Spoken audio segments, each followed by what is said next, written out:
So with that, let's dive in here and get started with our agenda for today. As I mentioned, I'm going to do a brief introduction to 401 just to make sure we're all on the same page. It's not going to go into depth on that basic stuff, but just a little refresher course. And then what we're going to do today, if you remember the title of this, it's 401 Water Quality Certification in the Real World. We've had a couple sessions here talking about the policy around 401, and today we're going to look at 4 examples of 401 water quality certification situations in the real world and just kind of talk through what happened, what kind of lessons we might learn from those, and give you an idea for the different types of things that have been done with 401 around the country. The first one you'll see here is the Yadkin River. This is one we're going to spend the most time on. We have a partner group from River Network who's going to come and talk about their experience with 401 water quality certification on a big project on the Yadkin. And then we're going to talk a little bit about the Dosi Wallops River example. This is one that those of you who were on the 101 session would have heard a little bit about, but it's worth touching on again because it's quite an important example of 401 in action. We're going to talk about an example on the Hudson River. It's a little different than a lot of these examples in that it involves a different permitting process and a lot of really technical issues. And then we're going to wrap up with an example from the Missouri River in Montana, also interesting and kind of represents a situation that a lot of us might come across as we're doing this work with 401. So kind of a good practical example. So most of our time today will be spent on the Yadkin example, and then we'll talk about those others, hopefully do them justice, but a little more quickly. And that is our agenda for today. So I'm hoping that that'll work for people, and we'll just start off here, get right to the meat of the matter with going through this introductory material relatively quickly. Again, this will be familiar for a lot of you that have been on the earlier webinars, but I always like to start off by reminding folks about where all of this kind of policy wonky, very technical and legal jargon that we're going to be talking about comes from, and it all stems, of course, from the Clean Water Act, which is our national law that establishes kind of a floor of protection for the whole country in terms of water quality. So as we discuss 401 water quality certification today, it's important to keep in mind the overall kind of vision or objective of the Clean Water Act that 401 is part of. So you can see here the objective is very broad. It's to restore and maintain the chemical, physical, and biological integrity of the nation's waters. So a couple things I'd like to point out there is this is about restoring and maintaining. So it's, kind of taking things that maybe are impaired or not where we want them to be and bringing them back to a good condition.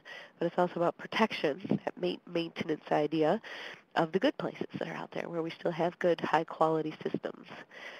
And we often are talking in Clean Water Act world about chemical kinds of pollution, but the objective is really a lot broader. It's chemical, physical, and biological. So the kinds of things we're talking about today when we talk about 401 water quality certification are often getting at that broader physical and biological kind of integrity, whether it's, stream banks or in-stream kind of habitat structures or things as basic as flow. It's not just about the chemical water quality. It's about that whole package to make a healthy river system or wetland or coastal water. So another thing to keep in mind here as we talk about water quality certification is that the Clean Water Act does establish our national approach to clean water policy, but a lot of the day-to-day work is really delegated to the states. As most of you would probably be familiar with, the states are what's called delegated a lot of the key programs of the Act. So for example, the states establish their own water quality standards within a process that's established by US EPA and under the review and approval or disapproval of US EPA. But it's a lot of those core functions, the day-to-day work of Clean Water Act implementation has been delegated to the states and is just kind of overseen by US EPA. So the program we're going to talk about today, 401 Water Quality Certification, is kind of part of that tiered approach. And it gives states a lot of authority over what happens within their boundaries when it comes to protecting their rivers, lakes, wetlands, coastal waters, particularly as it relates to federally permitted or licensed activities. So just to put it in context, this is one of those state powers that really does put quite a bit of the day-to-day function of this national policy in state hands. So again, those of you who have been on these earlier webinars know this is my torture slide with way too much text, but it's the actual text from Section 401, part of the text from Section 401 of the Clean Water Act. 401, this is where 401 water quality certification gets its name. It's just the section of the Act.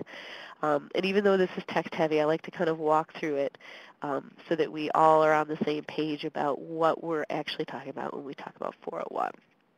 So I've underlined a few key phrases here, and we'll talk about each one. So you can see here, the very beginning, the very first phrase here that's underlined is really about what triggers this authority of the state, this 401 water quality certification process. So what this is saying is it's the application for a federal license or permit that triggers this review by the state. So anytime you have somebody, an applicant for a federal license or permit, you're going to trigger this activity, this 401 water quality certification. So we'll talk more about these triggers as we talk through some of our examples, but the one that probably most of us are most familiar with is if someone was to make an application to the Army Corps of Engineers for a wetland fill, or often called the 404 wetlands permit. That would be a federal license or permit that would be to conduct an activity, blah, blah, blah. It covers the rest of this section. So the Army Corps is a federal agency, federal license or permit. So then the text here goes on to say that application for license or permit has to have the potential to result in a discharge. So this may result is kind of important. It means that it doesn't have to always result in a discharge, 24/7. It's not just an industrial facility with a big pipe. But if there's a chance that there's going to be a discharge into navigable waters, that's part of this trigger mechanism that the permit has set off. So remember, it's important that it's the potential. It's not an ongoing, all-the-time discharge. But it is, you do have to have that potential for some sort of discharge to trigger 401. And then the last piece I like to touch on here is this last kind of jumble of numbers.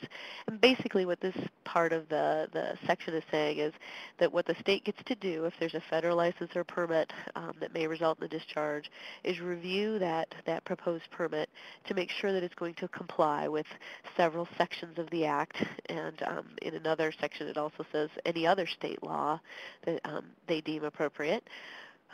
They get to review to make sure that that permit is not going to cause problems with compliance with these sections of the Act. And by cause problems, I mean cause violations. Again, the one we'll talk about most, and that people are probably most familiar with, is 303 listed here, which includes the water quality standards portions of the Act. That's why I asked the standards question at the beginning of this webinar. Those of you who are on the 101 section know that we did decode these other section numbers, and you can go back and watch that one to figure out what else is being referred to here. The one you'll hear about the most and that we'll hear about throughout this presentation today is largely the 303 and mostly water quality standards kind of concerns that states have, although these others are applicable. So because of the focus on 303 and the standards, I just wanted to make sure we circle back to kind of the 101 on a different piece of policy, which is the water quality standards piece. Just make sure that we all are aware of the water quality standards basics. So this slide just breaks out those three key pieces. I asked if people could identify these earlier. This is the way that the three pieces break out for water quality standards. You see there's designated uses, water quality criteria, and then anti-degradation. The first piece, designated uses, is kind of pretty amazing when you think about it. In every state, your state has a series of designated uses. These are uses that we make or wildlife make of our rivers, lakes, coastal waters, wetlands. And they are assigned to each and every water body, and in most cases, segments or portions of water bodies. So some examples here are cold water fishery. For example, if it's a trout stream or a stretch of stream that supports trout, that might be designated for cold water fishery. Another example here is swimming, often called primary contact recreation. So if it's a river where people swim, or maybe it's a lake with a public beach, those should be designated for protection for primary contact or swimming type of recreation. There's a lot of different uses. Each state does this a little bit differently, but the important thing to remember is that each water body will have, or segment of water body, will have one, and in most cases multiple designated uses that we have decided these are the uses we want to make of them, of these waters, and we are going to protect for these uses. And then associated with each of those uses is a set of water quality criteria. And this is what people usually think about when you think about a standard. It's some sort of measurable way to define if that water body is in fact supporting the use we want to make of it. So the example here is a numeric example. If you had a cold water fishery, say, in your designated use, you might want to make sure that there's never less than 7 milligrams per liter of dissolved oxygen in that water. So you've got a fish that's what they need in order to really survive and thrive. A swimming example might limit the amount of a certain bacteria, E. coli or whatever, that you want to find in that water before you're going to just decide that it's not safe for swimming. So you want to be less than a certain amount of bacteria. Those are two examples of numeric water quality criteria. It's worth knowing that there's also a concept called narrative water quality criteria, which will come up in at least one of our examples today. Narrative water quality criteria are not these hard and fast measurable numbers, but more describe a set usually of desirable conditions. So for example, if it was a swimming area, you might want it to be, this is one of my favorite narrative standards, you might want it to be free from scum and floating debris. That is not a number, but it's kind of describing a desirable situation for supporting your designated use. So with water quality criteria, there's narrative, which are like the 7 milligrams per liter, and then there's these, numeric, which are like these 7 milligrams per liter, and then there's narrative, which are the descriptions, like free from scum. Those are the two core pieces of standards you hear a lot about. The kind of odd man out, but equally important piece is the anti-degradation policy. This won't come up as much in our examples today, but in very gross shorthand. The anti-degradation policy is about protecting higher quality water from degradation, permanently protecting truly outstanding water quality, places that are just ecologically or recreationally outstanding places, and at the very least holding the line and protecting existing uses where those might otherwise be threatened. So anti-degradation is less about these measurable criteria or uses and more about saying, hey, we want to make sure we're not just degrading all of our water bodies until they barely meet those criteria. We want to put in place some checks and balances to protect better quality water where we find it. So that is just a whirlwind tour of 101 water quality standards, but it sounded like we have quite a few people on the phone who are very familiar with these, so we can address any questions that people have in the Q&A about that. But we'll, for now, circle back around to this idea of 401 water quality certification. Now that we have a little bit of an idea about what it is and what might trigger it generally, I wanted to talk a little bit more specifically about when this power might be kind of invoked for your state.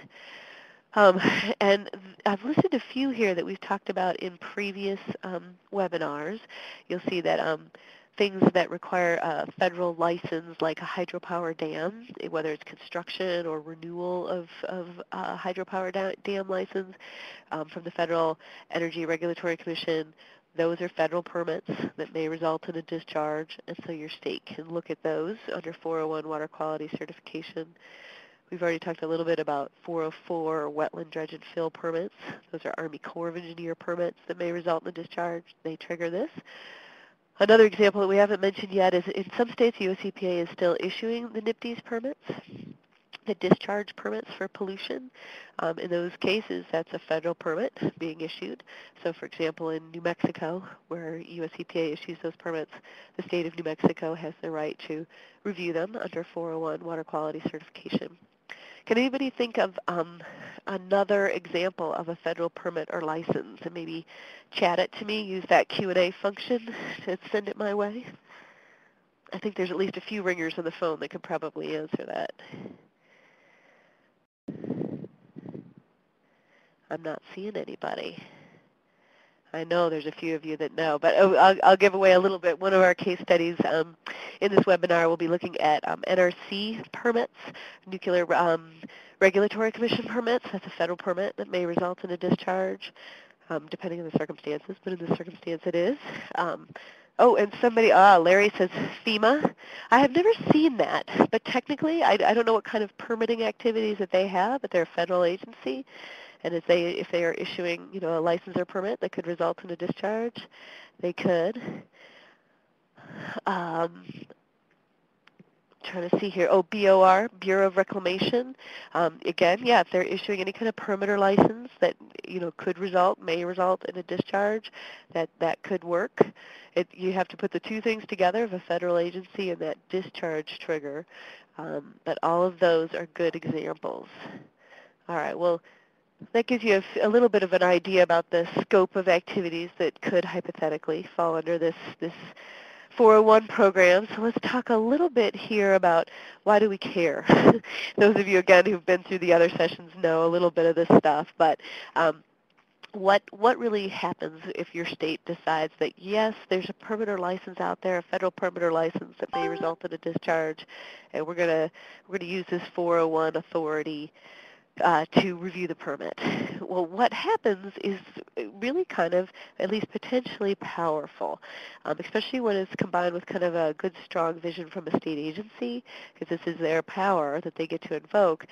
But what makes me so excited about 401 water quality certification is it's actually a chance to fundamentally change the way in which a federal activity is conducted or even stop it altogether. It applies to, all of these different federal license and permits that we've talked about, not just those under the Clean Water Act. And again, it really can change the way an activity is approached. It's not simply a process question like some people might grumble that NEPA at times can be. This is a way that your state can really change the way things are done. So let's look at your state's options.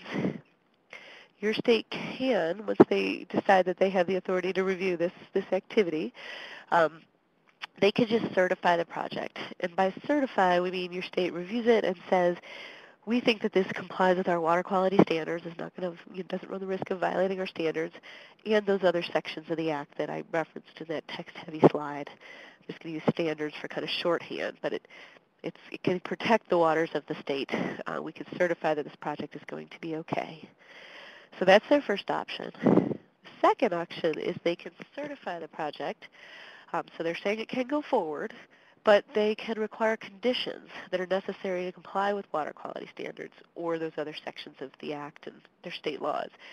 So this number 2 is very powerful. It's not stopping the project altogether, but it's saying, hey, we have some concerns here, and we think there's several things that need to be done in order to make sure that our designated uses are protected, say that, fish are protected in spawning periods, or that our water quality criteria are met, make sure that we're not going to exceed, X amount of pollutant, blah, whatever it is, or even to comply with the anti-degradation standards. We don't want to allow unnecessary degradation, and you need to do this best management practice or whatever the condition they decide to put on the permit.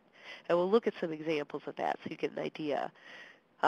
Thirdly, they can deny the certification. And this is kind of the ultimate power that the state has, because if a state denies certification, it's a little bit different with general permits, which we touched on in the nationwide permits webinar, but if they deny certification, it basically denies the activity from going forward. The federal agency in question cannot issue a permit without the 401 water quality certification from the state. So the state has this, pretty big, I don't want to say hammer necessarily, but kind of hammer in their back pocket of being able to stop the proposed activity altogether. If they just say, hey, we cannot certify that this is going to result in compliance with our standards. In fact, we think it's not going to. So that's their third option. And then their fourth is that they waive their certification of authority. There's different time clocks in the statute and the regulations that if the state sits on a 401 water quality certification for a certain amount of time, it's just deemed waived and the project can move forward. So we're going to look at examples of, in these case studies, of 2, 3, and 4. we're not going to look necessarily at just the straightforward certifications because those aren't as exciting, but they're very common and they happen a lot. But we're going to look at examples where the state's applied conditions. We're going to look at examples where the state has denied certification, and even one where they've waived certification in kind of an interesting way. So, but that is really the power behind the 401 cert, is this list of options that your state has, and if you're a watershed group or a river group, it's your options as an advocate to work with your state on applying these different options. So if you have concerns, you might go in with conditions that you think would be necessary to make this project, safe for your watershed, or even, number 3, the ultimate of denial, just saying this can't happen, or at least it can't happen in this way without causing real problems in the watershed. So as an advocate, this list is very important to you. So we're going to look at examples of all these. Before I go to a Q&A slide, I wanted to give you just a few examples of conditions in case you weren't on some of the earlier webinars, just to get your juices flowing a little bit. So examples of the types of things that have been done under number 2, this idea of certifying a project but with conditions. We'll actually look at one where the state required a minimum flow, or in some cases it's been flow storage. So that's kind of exciting and interesting. It's water quality and water quantity coming together. There have been conditions that required fish passage, the creation of a recreational facility for enhanced access. We've seen conditions that include restrictions on the removal of trees or other vegetation along a stream, say, for a stream alteration project, that require reestablishment of certain kinds of vegetation after a project, say native species, that kind of thing. We've seen restrictions on the timing of activities to avoid harming, say, spawning, I think is the example I used earlier. So you're protecting a certain species. We've seen limitations on specific pollutants such as sediment, monitoring requirements. There's all kinds of conditions that can be put in place with option number 2.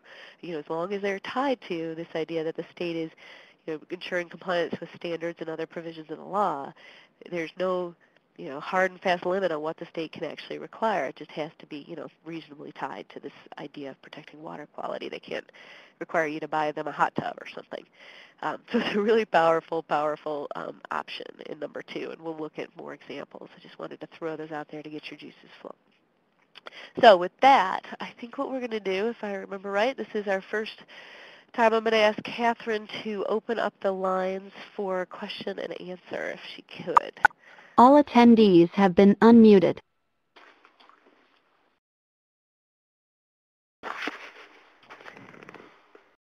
All right. Do we have any questions out there? You're unmuted if you want to ask.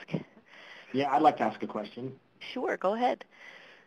This is Mitch up in Bear Lake. As far as the certification goes, how does the state notify interested parties that a project is being proposed that may impact water quality? There's several different ways that this is done. It's not the same in every state, nor is it the same with every type of permitting process. And we talked about this a little bit more in the 101, or I'd be happy to talk with you, Mitch, because I'm a little more familiar with Utah, so we can talk after. But as a general response, what the state agencies mostly tend to do is to try to combine their public notice on the 401 water certification with whatever the public notice process is for the federal agency permit. So for example, if the Army Corps is going to be issuing a 404 wetlands permit public notice, the state will usually try to combine those two, so it's one public notice for both the 404 permit and the 401 water quality certification. Okay. So those often don't line up all that well, honestly, and it's a bit of a challenge.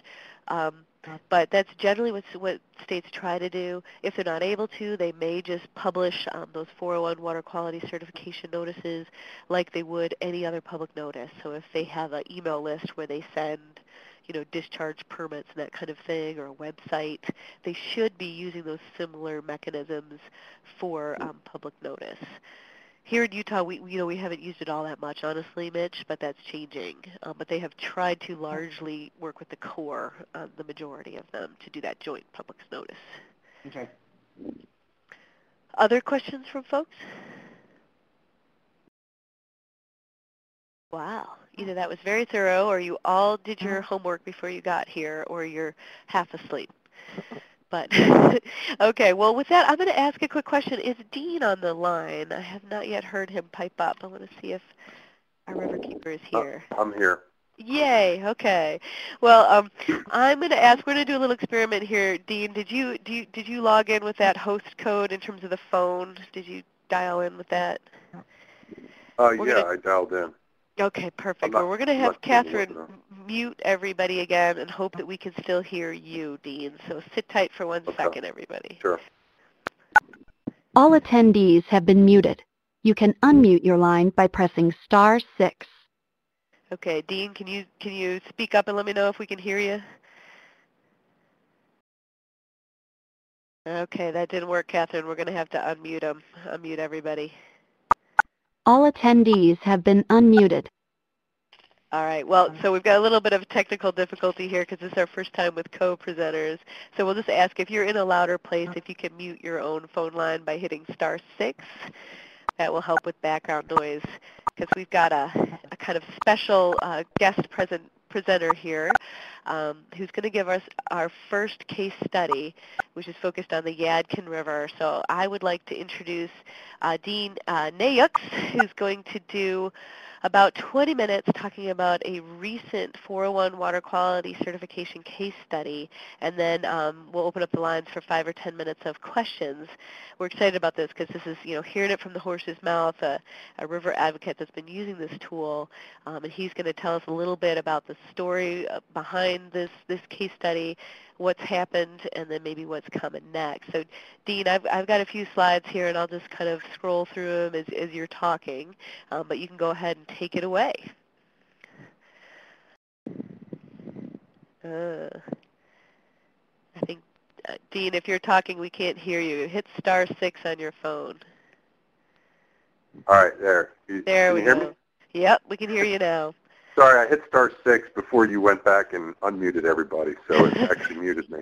It's hard to keep track. Well, thanks for doing this for us and talking to this group today, and just go ahead and tell us the story of the Yadkin and 401.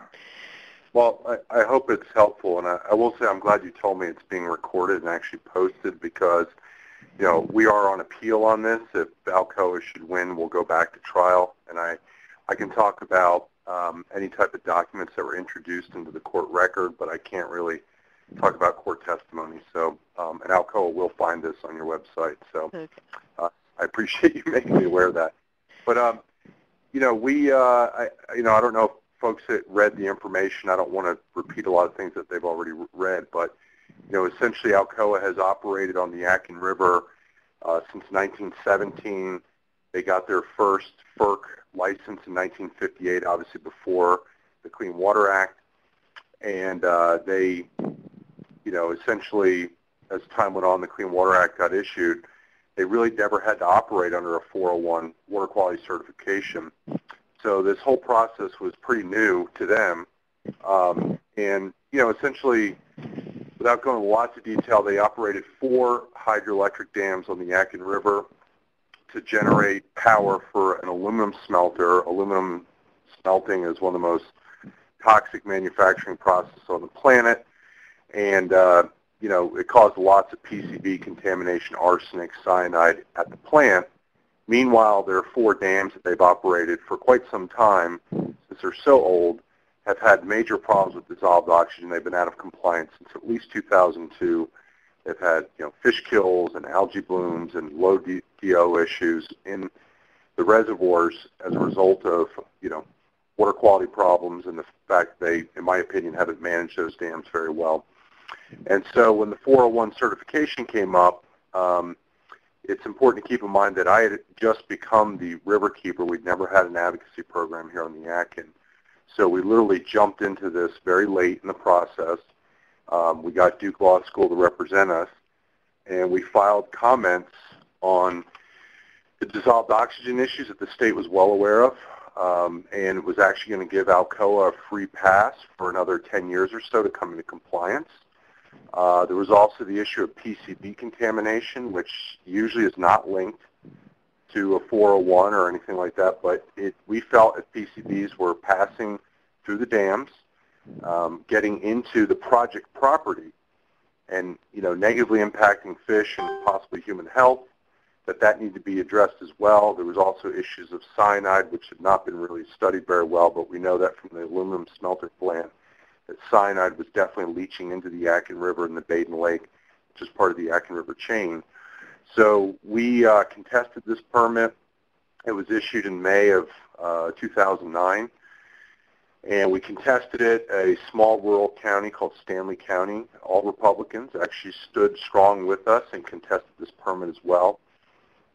And we challenged that, and we just in December of this year, or in 2010, actually at least prevailed in terms of, or in the middle of the court proceedings, it was revealed through emails that we obtained through discovery that Alcoa had actually falsified information on their 401 application about meeting dissolved oxygen standards. So they were actually, kind of lying to state regulators that they were actually going to be able to comply. Certainly they were going to make improvements, and they certainly were going to make improvements to the dams as well as improvements to water quality, but they still were not going to comply with water quality standards, which the state was actually expecting. And it's important to keep in mind the state was really working with Alcoa. I'll get into that in a second. So for them to actually do this full reversal, because we were actually suing the state, it was pretty extraordinary, quite frankly, that they actually revoked the permit in the middle of the trial.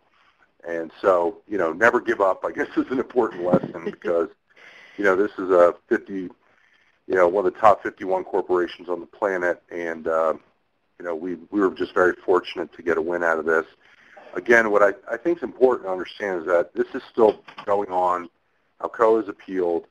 The issues of dissolved oxygen have not been fixed. We have not resolved the PCB contamination. And one thing I will say, and you all touched on it in the review, is this trigger review. One of the things that the state was really pushing back on is really indicating that they really had this very narrow view of what they could and could not address. And again, thank God, people like Gail Kilman River Network have provided the book, the Clean Water Act Owner's Manual, because it provides some very good case studies. And when you look at, I can't remember exactly, I think it was Klamath Falls, this town had issues with actually, thermal issues, temperature, and the 401 water quality certification was denied by the state agency. So if a state agency can actually deny a 401 certification for temperature, certainly they can do it for PCB contamination, which again, as you talked about, Merritt, the issue of protecting biological integrity. If PCBs are getting into the fish and causing major human potential health issues, that, in our opinion, need to be addressed. And what Alcoa and the state were saying the whole time was like, no, that needs to be addressed through a totally separate, different process. Whether it's Resource Conservation Recovery Act or through the NPDES permit review, that sort of thing. That it should not be addressed through the 401 water quality certification. And the entire time we said absolutely not. This must be addressed. In fact, the idea of you giving Alcoa a free pass on the 401 water quality certification when they've been out of compliance for 10 years and now are actually going to be allowed to not comply for another 10 years or more, we just felt was totally unacceptable. And, in some ways I wish this had gone to a decision because it would have been interesting to see if we would have won or not, but I'll take this win any way I can get it. And I think it was just really important just to understand that as an advocacy group, as a watershed group, that you must advocate for the benefit of the river and don't just accept these kind of answers from the state agency that, oh, well, we have this very narrow view that we're not going to do any more than we've decided we're going to do. And for instance, one of the things that we found in this 401 permit was early on in the process, one of the towns upstream at the very upper end of the 38-mile reservoirs, the 4 reservoirs, their water intake had been impacted by sediment. And the state agencies, because they got involved early on, they hired some consultants. They went and put pressure on FERC that had to be addressed to the ESA in the relicensing agreement, that it had to be also addressed to the 401 certification. Unfortunately, we came in so late in this process, but it just shows you that if you're quick to the draw and you're paying attention to what's going on and get in the process early on, you can influence the outcome of that 401 and get things in there that the state agencies might be reluctant to actually get in there. So that's one thing that we, certainly learned. And again, the Baden Lake, which is what part of the project property, was also listed as impaired for PCB contamination. And this actually was all starting to come out in the trial. Alcoa had tried to hide this information about PCBs and contaminated fish, and there was a fish posting actually as the trial, right before we went to trial. And so it kind of reinforced what we were saying, that this issue needed to be addressed. But again, the state agency still, throughout the entire trial, was saying that they were not going to address it. And I think one thing that I think is worth mentioning, just that the good thing about this trial is we got a lot of information we were not aware of. And if there's anything I can express, particularly with these 50-year licenses, I've never dealt with a lot of wetland 401s. It's a whole different process, especially if it's a small, wetland. I understand you're never going to go through this type of lengthy process usually. But, we found emails in discovery that showed that Duke, Progress Energy, and Alcoa had worked with the state regulatory agencies all the way back in 2002. This 401 permit didn't even come to trial didn't even get issued till 2009, February 2009. So 7 years prior, these utilities were meeting with the state agencies, strongly encouraging them to develop a relicensing settlement agreement, and basically, and this is the quote in the email, making the 401 a moot point, quote unquote moot point. And I think it's really, to me, it's scary, because what they were talking about was 5 rivers in North and South Carolina, and the license to those rivers for 50 years. And we will not get to revisit these issues for 50 years if we don't get this 401 certification right. And then sadly, most of those cases, even though 3 of them went to trial on the 401 permit, we are the last man standing. So these power companies got in early. They got the DENR, the regulatory agencies, to kind of agree, yes, we'll have to do some upgrades and some things to improve water quality, but we want to bypass this entire public process of the 401 and essentially make it a moot point. And that was really revealing to me. And I've been trying to get media and others to really pick up on this larger issue. To me, the whole relicensing issue is a huge problem across this country.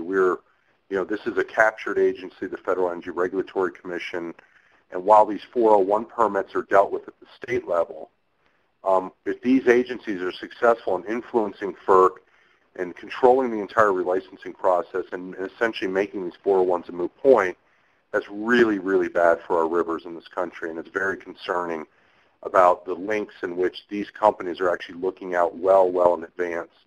And so I think we need to start doing that. If you have any savvy, maybe putting this into your long-term strategic plan, if a license is coming up for renewal, that sort of thing, and really getting into this process as early as you possibly can, because we were operating from behind the entire time. So, Meredith, there's things that you feel like I should cover. I didn't really want to get into lots and lots of detail of the actual trial or this issue, because I could talk about it all day long. But, if there's something go ahead. Tell me what you think I should, I have a question issue. here from Margaret that I'll ask, and then I'll ask one follow-up if there's not others. But this came in on chat, and she says, so was the state's reason for revoking the 401 during the trial based on the dissolved oxygen issue? Was that the fundamental problem? Yes. It was because they had told all the relicensing, all the signers of the RSA that they were going to meet and comply with water quality standards. They told the state that. And this just shows you how inept the state is that they really deferred to Alcoa. They did not hire experts. And I think you all know a lot of these agencies don't have those resources. So, they basically gave Alcoa the opportunity to come up with its own data and essentially its own compliance schedule. And, they basically lied that they would be able to meet water quality standards at all 4 dams for dissolved oxygen. And so this is why you got to watch this. It's so tricky because, basically Alcoa is saying, well, at the end of our tailwaters, we're complying with dissolved oxygen standards. But, the reality is you have to comply with dissolved oxygen standards throughout the entire project. This is a 38-mile project, 4 dams. And so the way that Alcoa just, misled the state, and the state really wasn't savvy enough to ask the right questions and really dig into the data. I mean, we're basically the ones that showed them those emails that led to the revocation. So I think it's just really important, and, this will probably get covered in some of the questions. It was certainly covered in the thing you wrote up, Merritt. But, essentially, I think it is important to understand that we actually, even though we challenged that 401, we never relented in our grassroots campaign and our media campaign to hold Alcoa for PCB contamination. And we found out later that Alcoa actually legally challenged the posting of fish consumption advisories for PCB because they felt it looked bad and would hurt their 401 chances. Alcoa leaned on our agencies very heavily and said, you better not use this to deny our permit, and with threats of lawsuits. And so even though we didn't get that into the 401, the one thing we did, we kept hammering on this dissolved oxygen issue publicly and against the agency, and we were able to get a $240 million bond put into the 401 water quality certification almost at the last minute. So I will say, the public hearings are important, but if you're just going to show up and make your little comments, I mean, that's not going to get it done. I think most successful campaigns involve a legal strategy, media, and grassroots, and we were employing all 3 of those, while, we were going through the 401 process, after the 401 was issued, and, all through our trial, we just continued that, and we never relented on that. I think we had some very positive outcomes, particularly once it was revealed that Alcoa had been lying, because we've been saying that they were dishonest about a lot of other things, like PCBs and stuff like that, the dissolved oxygen data. So anyway, that has been just very helpful. And I can talk about some of the things like SEPA and stuff that we felt were critical to our case, but it was really dissolved oxygen that won the day in terms of revoking the permit. Well, before I open it up for questions, we'll open up the phone line, Dean, so people can talk directly to you. But before I do that, can you just briefly summarize, where things stand now and what your next steps kind of look like? Where does Alcoa and the state agency go next, and what might that mean for you? Well, I mean, the good thing, basically, as you know, we had the permit revoked. So, we actually gained some ground on that, and the state did a revocation of the permit. Can you hold on one second? Yeah. So, Alcoa is appealing that permit now, and we understand that it's probably going to take about a year before that revocation plays out. And, whether Alcoa is successful in their appeal, if they are, we go back to trial, and we start right up where we left off. If they lose, then that basically Alcoa is going to have to start all over again and probably get another 401. Eventually a 401 certification is going to be issued. We are fighting this larger issue of this 50-year license. We are trying to deny Alcoa from getting this license, which has never been done in the history of this country.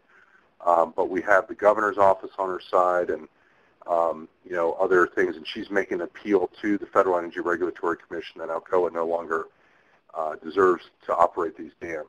And so by doing this and winning and showing this, Yak and Riverkeeper, we're a small organization with a budget of less than $300,000 a year, actually assisted in helping the governor's case for, recapture at the federal level by demonstrating that Alcoa has not been an honest company and that they actually falsified information in their relicensing agreement as well as their 401 water quality certification. So hopefully that's clear. I could get into the whole RSA process too, but I'll try not to. I think in interest of time, we'll see if people have more questions. I'm going to ask Catherine if she can unmute everybody, and we'll see. Folks are unmuted unless they have self-muted by pressing *6, which will unmute them again.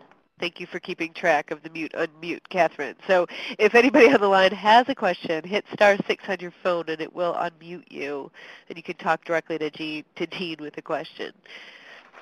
And while we're waiting for that, I will say there's been a couple comments come in from Larry about all the different things that can be done with things like, if you're looking at dissolved oxygen data, things like daily averages, just being aware of the kind of statistics and issues that can be behind some of those numbers. If you are in a position like Dean of looking at what, say, a company or your state agency is sharing on some of these things, getting the raw data and trying to figure out what you're really looking at is often really important.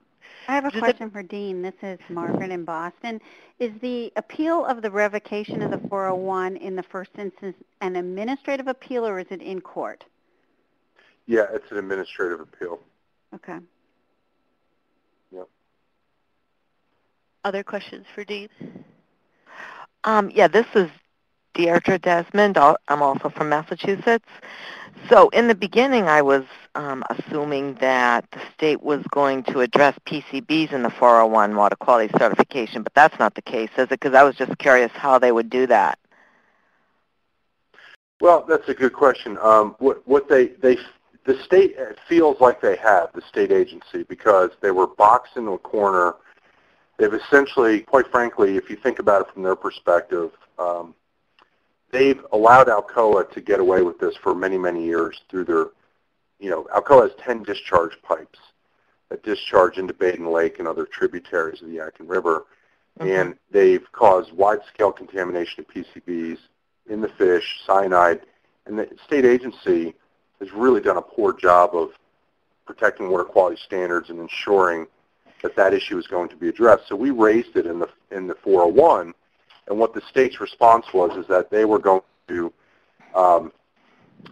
do monitoring downstream. And keep in mind, this is going on for 2 years now. There's no reason Alcoa couldn't have done the monitoring downstream to show that there are no PCBs transporting through the dam. But again, oh, because that's my question, yeah, because I know that you were talking about a FERC license, and so the 401 was attached to the, any discharge of the operation of the dam, right? Because that's all really FERC licensed. I wasn't sure if the PCBs were being discharged over the dam or they were, being discharged under some NPDES permit or something that, might have had a different 401 or whatnot.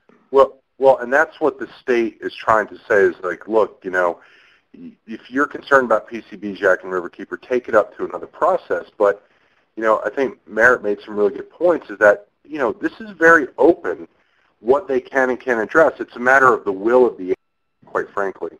And, they really dropped the ball. And what they did is they said, well, we'll make Alcoa do something. And that was another thing our campaign pushed into the 401 at the last minute was these additional monitoring requirements for PCBs.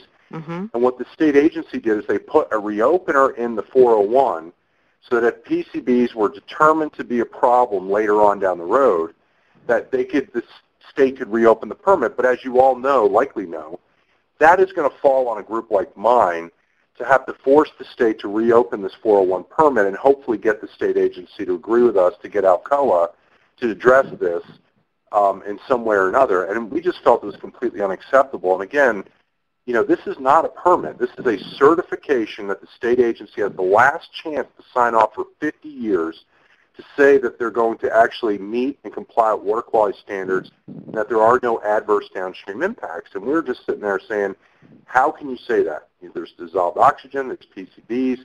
We haven't even done the analysis downstream of PCB and fish downstream of those dams. And, just the whole idea of it was just ridiculous. So, Alcoa hired experts, and they basically said, oh, no, there's no PCBs transporting through the dam. And, so luckily we won on the revocation, and that issue was never addressed. But we're quickly trying to scramble and maybe get some money to do some further analysis of fish downstream that we'll have to come up with. Yeah. And if we do, then maybe we prevent this whole reopener. And I don't know if your states have reopeners, or if you dealt with a reopener. I've dealt with them in NPDES permits. They're in my opinion, very bunk. The state agency does a terrible job of ever going back and fixing something And in my opinion, you need to get everything you can, whether it's an MPDS permit or especially a 401 for a FERC license. You need to get everything you can addressed through that process at that point in time, where it's going to be very tough to go back and revisit that issue. So I am not a fan of reopeners at all. I will say, Dean, this is Merritt, that I totally agree with everything you've said there. This is kind of an and, not a but.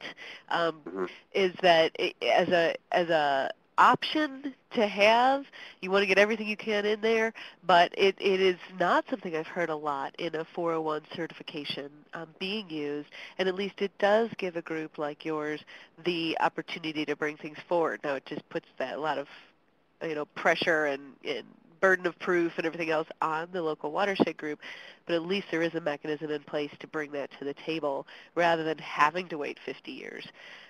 So it's an and. Get everything you can in when you can, but if a reopener is on the table, I wouldn't necessarily say no to it as a way to kind of preserve some options for the future. Well, I mean, I hear you if it's your last-ditch option. I'm just saying it's an out for the agency. It's an out for the dam operator. And it sounds great. When I first dealt with a reopener and an MPDS permit years ago, it was to address groundwater contamination. And then I found out later that they never addressed it, and they ended up actually trying to give the same polluter a variance because the groundwater section wasn't communicating with the MPDS section. So I am not a fan of reopeners at all. I just don't think that the state agency has the resources to go back and review, and it's going to fall on a group like mine to have to force that issue to get that reopened. I totally agree. Other questions for Dean here before we wrap up this first example? Checking chat here. I don't see anybody want to pipe up. Remember, *6 will unmute you. All right. Well, with that, I guess I'll say thanks so much, Dean. I think it really helps to have the first-hand perspective, so thank you for taking the time. Sure. Thank you. I appreciate it. Good luck, y'all. Okay. I'm going to go back on mute. Okay. Thanks. All right. Well, so that's kind of we wanted to spend a little extra time on that because we did have a first-hand kind of storyteller to share with you all, and because it was a recent example. But I have here, as I mentioned at the beginning, a few other examples that illustrate different triggers, different outcomes, different types of results. So we're going to walk through these just a little more quickly, but again, I'll open it up for questions with the *6, so you can chat at any time, and we'll just kind of move through these as we can. The first one here, though, is the Dosey-Wallops River case study. This is one that we did talk about in the 101 session, but I thought was really worth talking about again because it's pretty famous. You'll hear about it a lot if you start to work in 401 or if you have been working in this arena. And it does illustrate a couple of kind of really interesting and exciting things. So here's my little summary. This is, again, we're going to be talking again about a FERC permit, a Federal Energy Regulatory Commission permit renewal. Or no, actually, it's not even a typo. It's a mistake. It was a new permit that's being issued. And we talked about the 4 different options that state agencies have in these scenarios, and I'll tell you the story, but this is a case where the state decided to certify the permit application but with conditions. And one of the things that I'm really interested in this case study, although you'll hear there's several interesting things, is that one of the conditions that was placed on this is really being used to address flow concerns. And again, we tend to think about this very bright line between water quality issues under the Clean Water Act and water quantity issues largely under state processes or laws. And this is a case that shows that sometimes that line isn't quite as bright as we might think or as some might want. So in terms of background, the Dosey-Wallops River it originates in kind of high up in Olympic National Park, kind of the glacial peaks. Pretty wild and great place. And this is still a free-flowing river in Washington State. A lot of the rivers there do have dams on them. The Dosey-Wallops still runs free.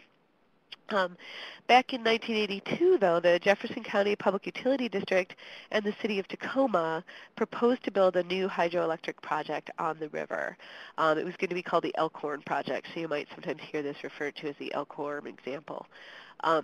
So the idea was to build a hydroelectric dam on the river to generate electricity, and the project would have removed about 75% of the water from the river for power generation, and then returned much of that water to the river about a mile downstream.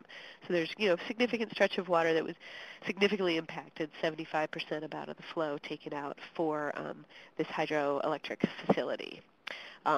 It did require a permit from the Federal Energy Regulatory Commission, so there's your federal permit requirement, and clearly it was going to result in a discharge. So they had to go to the state of Washington for 401 water quality certification.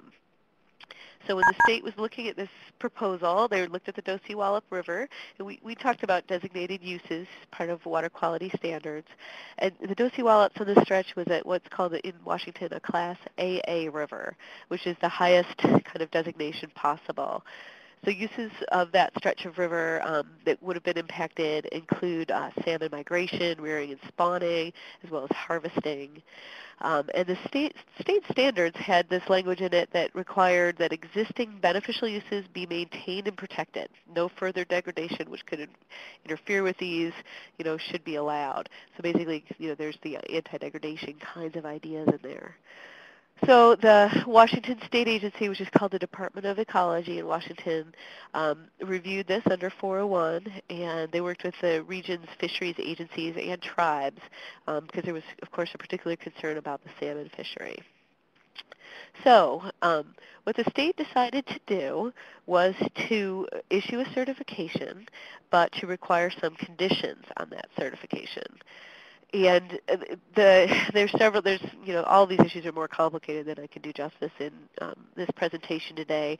But one of the interesting conditions was that the state required a minimum in-stream flow that ranged between 100 and 200 CFS depending on the season. So there's your water kind of quantity issue coming up in this water quality world that we're talking about today. But of course, it's hard to have salmon if you don't have water, even if you're not even worried about the dissolved oxygen if there's no water at all. So this is what the state did. They issued the certification, but with these conditions. The federal license agency, FERC, has to accept those conditions or else they can't move forward. They have to have a water quality certification in place. But the city of Tacoma challenged the state's authority to condition this certification with an in-stream flow. They said, again, this separation between quality and quantity concept is in play, and the state has kind of overstepped their bounds. But the case went all the way up to the Washington Supreme Court, so the state Supreme Court, and that the state Supreme Court said that no, in fact, an in-stream flow requirement was a proper exercise of the state's authority under 401. So the court also said that the states may impose basically any conditions which are necessary, reasonably necessary, to enforce numeric and narrative criteria. We talked about the difference between those two earlier. And they pointed out specifically that Washington standards say in kind of a narrative description that aesthetic values shall not be impaired. Which again, if you don't have any water, you're not exactly having the same aesthetic experience with your river if you have a lot less water. So that was the Washington State Supreme Court, which basically upheld what the state was trying to do. But that ruling appeared to contradict with a ruling from a California court. And as you guys probably know, that's the kind of situation that moves discussions up to the federal Supreme Court, to our national top-of-the-line U.S. Supreme Court. So this case actually went all the way to the U.S. Supreme Court. And the Supreme Court affirmed the Washington Supreme Court and said basically that the state was proper in adding in that in-stream flow requirement, that it was acceptable under Section 401 for the state to do that. Additionally, the court held, and this is interesting and a useful thing to keep in mind if you're thinking about 401 certification in your state, the Supreme Court held that use designations of water bodies, so things like cold water fishery, salmon migration, things that aren't those criteria numbers or descriptions, but the use itself, those could form the basis of Section 401 conditions. So the court found that there might be occasions where the criteria alone would not protect designated uses. In this case, even though there's not an in-stream flow criteria in Washington State for the Dosewallips, there's no number in terms of how much flow needs to be there. The fact that there's a designated use for salmon fishery, infers that the state is proper in saying, to support that use, we need to have some water, even without that criteria.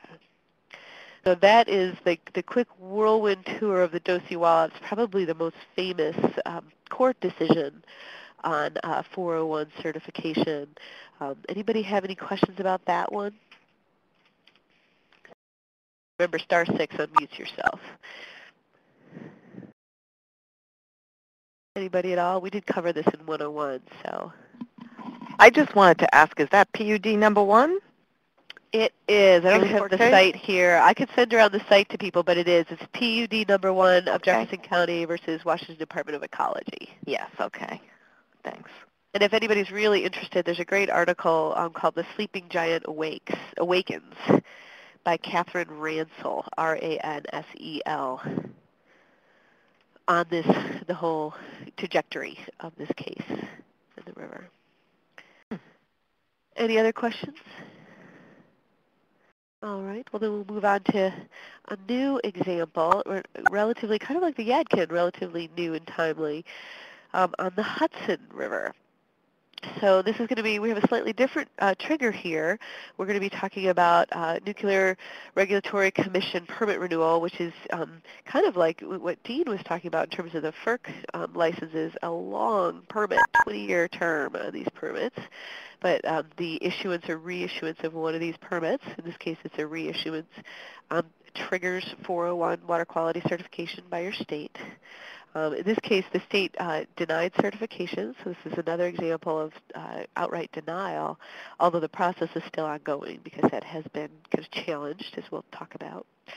And the reason I wanted to present this, there's several reasons, but this illustrates the scope of triggers. Like, I have not heard a lot of cases where the NRC has been brought into the 401 world, but it makes the point that this is about more than just FERC permits and wetlands permits, although that's more than enough to keep everybody busy.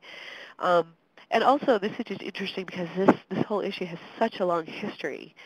You will see decades and decades long history, and the 401 process here really has kind of changed the game after decades of more or less stalemate among different agencies and companies. So that is the snapshot of this example. So I wanted to start off by thanking the Riverkeeper, which is just the Riverkeeper for the Hudson River, for helping me put together this case study. So most of you are probably fairly familiar with the Hudson because it is so familiar to many of us as a result of all the battles that have gone on around pretty severe industrial pollution along this river, and the fact that those debates really spawned the Riverkeeper movement in a lot of ways around the country. So this is a river that a lot of us know a lot about, but it's important to know that although we might know about it because of this industrial pollution history, it's also kind of a river reborn these days. It's attracting anglers and boaters and swimmers, and there's just a ton of activity, both biologically and kind of socially, around protecting and restoring the Hudson. You can see from this map it's a big, rambling river. It has a long history of interaction with humans, and not quite as long, but we'll see this 401 issue is also just a long and rambling story about kind of trying to control a particular source on the Hudson. So a few things about the Hudson that I didn't know. About 153 miles of this river are estuarine, so they've got fresh and saline waters mixing here.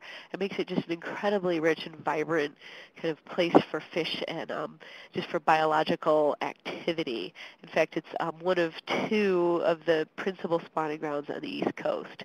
So again, even though we tend to think about this as this industrial river, it's really diverse and big and has a lot of activity going on. It's just got critical habitat for shad, sturgeon, blue crab, mackerel, striped bass, and many other species. But so the issue we're going to talk about today, though, has to do with 2 nuclear power plants on the Hudson, Indian Point Units 2 and 3. You can see these in the picture here behind the Riverkeeper boat.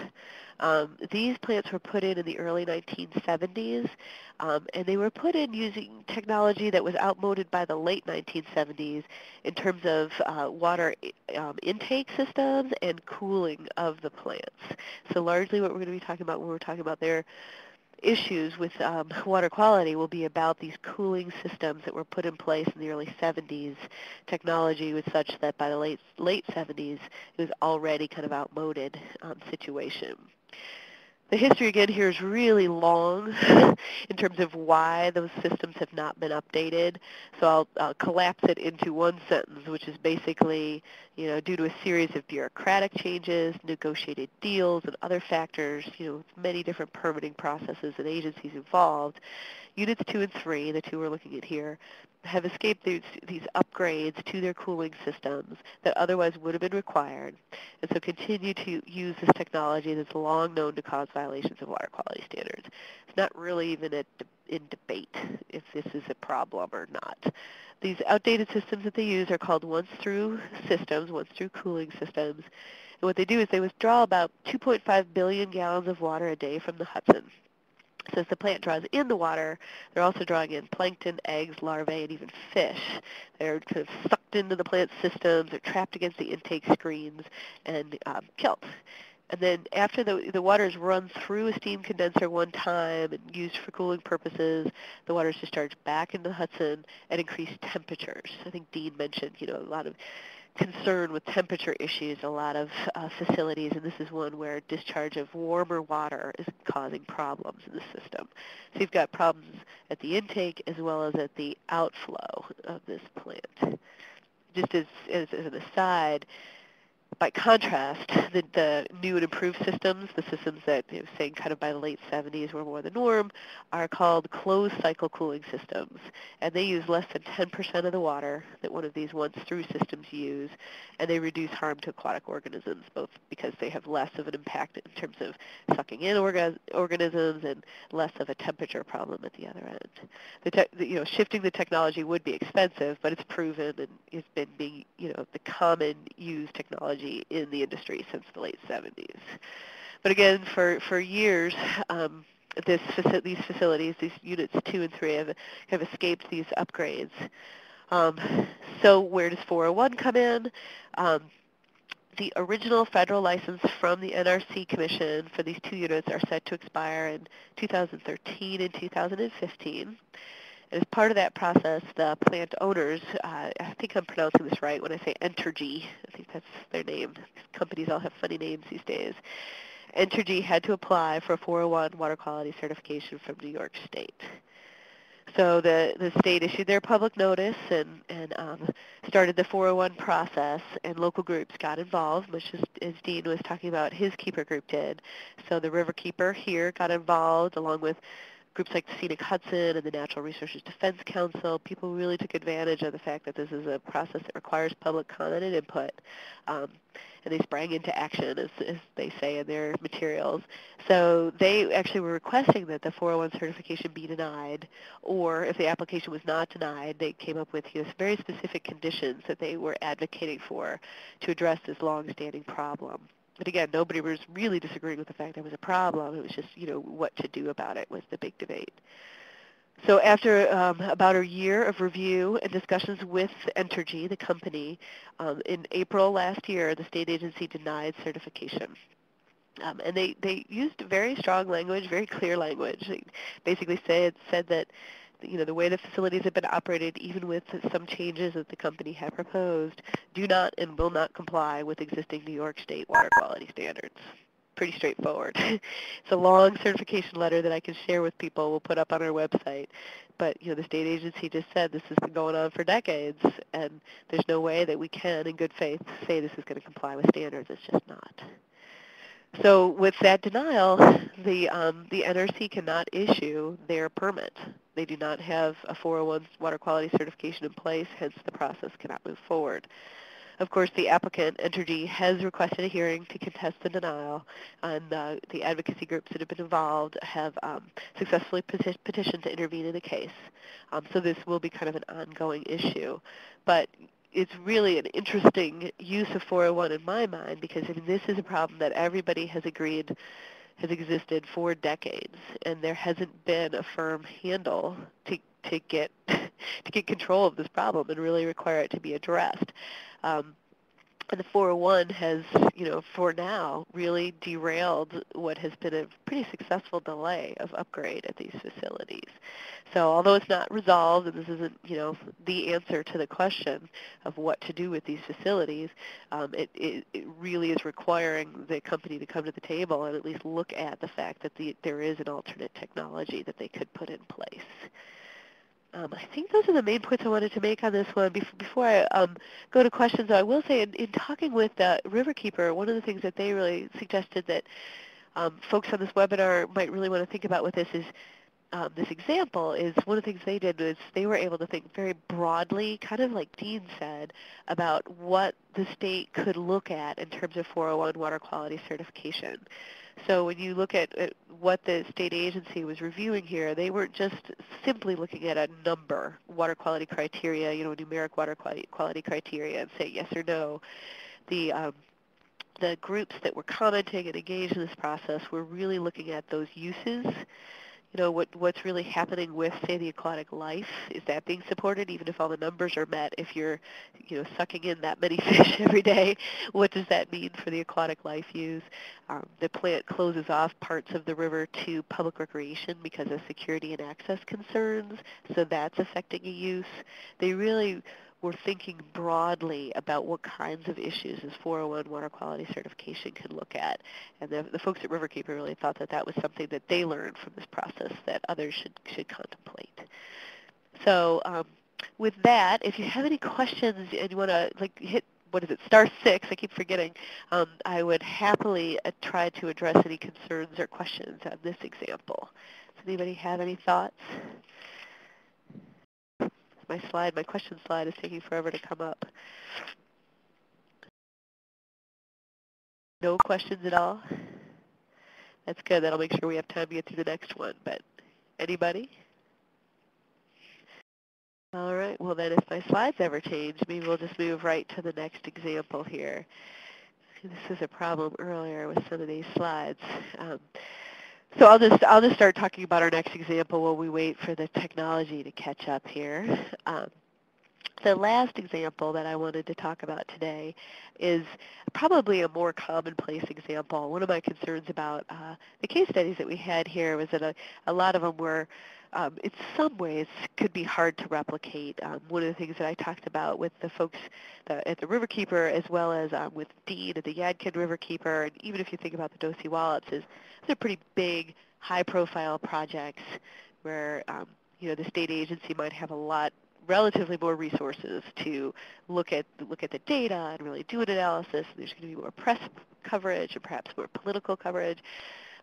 You get these very dramatic actions like denial, but the day-to-day use of 401 is usually more about these conditions that can be put in place, like were done on the Dosey Wallops. That one became high profile because of the court cases, but the day-to-day work of using 401 is usually going to be about figuring out ways that you can kind of put some boundaries on these projects to make them comply with water quality standards, to protect the biological habitat, etc. So this last case study was shared with me by some folks from Montana. I want to thank them for sharing this one from the state agency. And this is, they call this example the Snowden Landing. It's on the Missouri River. The trigger here was a 401 permit application, a 404 permit application, so more the Army Corps wetland and stream alteration type of permits that a lot of us will deal with. And interestingly, we'll see that we're going to talk about conditions in a way, but what the state agency actually did was waive certification. And we'll talk about why that might have been an interesting strategy. And what this case study to me illustrates is kind of the power of negotiation between the state and an applicant, and in some cases a watershed group, to create creative conditions and really make projects better using 401, as opposed to stopping them, which sometimes is the best thing for everybody, except for maybe the applicant. So that's this Missouri or Snowden Landing example. So the story here is that on Snowden Landing is on the Missouri, kind of near the border with North Dakota. And there was an application for a 404 permit from the Burlington Northern Railroad. I hope I have that right, Burlington Northern. And what they were wanting to do was a bank stabilization project. So again, something a lot of us see quite often. It's about 1,200 feet of bank stabilization. And by that, essentially we usually mean riprap, right? So they applied for a permit from the Army Corps, and the state hence got the chance to review it through 401. And what the state was able to do was negotiate an agreement that both involved kind of improving project design and requiring some very specific monetary contributions from the company. So in terms of working on the design, they were able to require a vegetated floodplain bench. So it's kind of just a better approach to the project than had originally been proposed, better for the river, for habitat and structure. But the other interesting piece was they required the company to contribute $140,000 toward pallid sturgeon monitoring and or habitat improvement projects. So the idea was, we've got a fish, I couldn't resist stealing a picture of a pallid sturgeon because I just love sturgeon. So the idea was, you're going to have an impact on the stream here, but we're going to get some resources from you to help with these issues we're seeing with a really important fish species in the area, which is the pallid sturgeon. So the company agreed to this, and in exchange, the state agency said they would waive 401 certification. Remember, they've got some improvements in project design, and they've got this additional money for improvement on the stream and or monitoring of the fish. And the waiving in Montana is particularly attractive perhaps to an applicant because Montana really does require some significant permit application fees for 401 certification. Their fees range from $400 to $20,000 for a 401 certification. It's based on the idea of 1% of the cost of the project within that range. So you can see there's kind of a monetary incentive for the Burlington Northern to say, wow, if we can make this work for the state without having to go through that process, we're going to save some money, and they'll just require these conditions anyway, probably, if we go through the 401. So this was also at a time when the Army Corps of Engineers wasn't requiring mitigation for large river and stream projects in the state, so it was a creative way for the state agency to push for some of this mitigation stuff outside of what the Corps was really willing to do at that time, willing or able to do at that time. So I just thought that was an interesting example of using this program creatively. And I have not talked to Burlington Northern, but in a way, in a win-win kind of way to get some work done. So that's my quick run through on the Snowden Landing example or case study. And with that, I again will take questions if you want to hit *6 if anybody has any questions about Snowden Landing or the Missouri River. Or I think there may be some people from Montana on the phone if they have anything to add to that or correct me on. If the state waives the 401, where's the enforceability if, in fact, the company reneges or doesn't follow through completely? That's a really interesting question. My understanding was that there was an actual negotiation and agreement that was come to between the state and the Burlington Northern, but if there's anybody from the state agency who wants to correct me on that, that's how I understand it. It was an agreement between the two parties. Hey, Merritt, this is Jeff Ryan, Montana DEQ. Hey there, Jeff. How you guys doing? Hey, not really any corrections. As far as enforceability, the negotiation that occurred was with the state and the Corps. We were kind of jointly negotiating this thing, and so that requirement to provide that money for that mitigation actually became a condition of the 404 permit. Oh, perfect. So that was the written part. Okay. Yeah. That's ideal because then it's enforceable as part of the permit. It is, and it takes the question away of, well, can you or how do you enforce a 401 condition? Right. So if you can work with your Army Corps partners and get them to put it in as a condition of the 404, then it is definitely enforceable by the Corps. Right. Thanks for that, Jeff. Any other questions on either that example or any of the things we've talked about today? Because we're kind of near the end of our time here. Is there anything burning on people's minds? Well, I just wanted to state that 401 conditions, as a matter of federal law, do become part of the federal permit. I think in your case in Montana, it was just a way to negotiate that without having to litigate, because they probably saved all the money in the fees. That is true. Anytime, if that example had been done through the 401 process, it also would have been part of the federal permit, because that's true of all 401 conditions when they're put in place. Because they didn't officially use 401, they had to make sure that they got it into that permit so that it was enforceable, just as if it was 401. But you're exactly right. Yeah, so it sounds like a good deal, because either way it would have been a part of the license, but they didn't have to go through the litigation to get the conditions they wanted. They got it to agreement. They just were able to all come to the table and agree on it. Mm-hmm. That's a good clarifier, though. Thank you. You're welcome. Other questions or comments? Or this is Linda Saul, and I also work at Montana DEQ, and probably a dozen years ago I worked on FERC relicensing for Madison, Missouri dams, 9 FERC facilities on our river. And I had 2 thoughts that I wanted to share. One was that a tool I'm not sure you mentioned was ability for a state agency to work with the applicant to encourage them to withdraw their application and restart that time clock. If they don't feel like they have enough information submitted, or they need some more time, some more studies, or to determine whether or not they're really going to be able to meet state water quality standards. That's a great point. We touched on that very briefly in the 101 session, but we didn't talk about it today. So that's a very, very good point. And having the threat of denial kind of looming behind things can help with that. To say, well, listen, we don't want to deny. We want to work with you here. Let's withdraw this and see if we can start from a better place. So that's a great point. And I wanted to make was regarding reopener clauses. And what's your take on this? It seems to me that a reopener then would shift the responsibility of who has to do the studies to prove that the water quality conditions are not being met. If it's done while 401 cert is open, then through all the discovery process, especially for these big, longer, year-long relicensing projects mainly, it's the applicant that needs to do the studies to determine that they are going to meet state water quality standards. Under a reopener later, the watershed group or the state agency that would have to come up with the proof of the scientific reasons to say that water quality standards aren't met.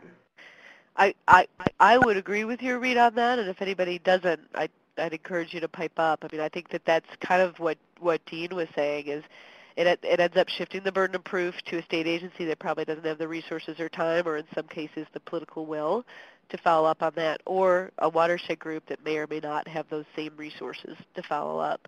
I was thinking about it while you were talking, though, and I'll throw this back to you. If you had conditions that kind of connected up, the state could say, we require this, a certain study to be done, and you could even, I suppose, require it to be done by a third party, and depending on those findings, the findings could trigger a reopener, with dates certain. I suppose there could be ways that you could tier some conditions together that require data to actually be collected, and if it's not, or if the data shows, certain trend or threshold isn't being met or whatever, that the reopener is automatically triggered, and that would shift that burden at least partially back. Yep, that sounds like a reasonable approach as well, although I know it took 4 or 5 years for the FERC relicensing of these 9 dams. There's a fair bit of time to do studies and hopefully get it right the first time. Yep, I agree. Anybody have any other thoughts on that, the whole reopener question? I had not heard of one in a 401 before talking with Dean, but pros and cons, I think, is what we're hearing, and sometimes more con than pro, and so really thinking through the strategy of how that might be applied is important if you go that route. Yeah, I think it's reopeners. They're also used to just leave a placeholder in case the state law changes.